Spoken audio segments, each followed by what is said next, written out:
Welcome to Mufti Muhammad Nadeem Husaini official YouTube channel.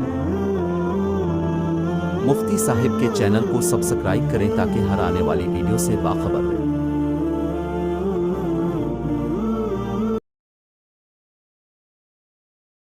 اسی طرح ایک مسئلہ عام طور پہ یہ پیش آتا ہے کہ جیسے فجر کی نماز ہوئی یا عشاء کی نماز ہوئی، اندھیرے میں ہوتی ہیں ہم نمازیں، تو ظاہر ہے جب عشاء کی نماز ہے یا فجر کی نماز ہے، مسجد کے اندر آپ نماز پڑھ رہے ہیں، دوران نماز لائٹ چلی جاتی ہے۔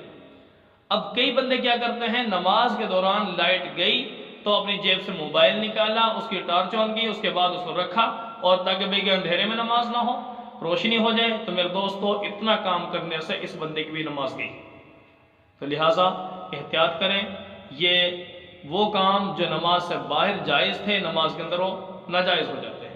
تکبیر تحریمہ کو تحریمہ کیوں کہتے ہیں؟ اس لیے کہ وہ چیز جو عام طور پہ حلال تھی اب وہ حرام ہو چکی ہے، ٹھیک ہے؟ تو بہرحال نماز کے آداب کا، نماز کو خشوع و خضوع کے ساتھ پڑھنا، ان چیزوں کا اہتمام کرنا میرے دوستو انسان کے لیے بہت ہی ضروری ہے۔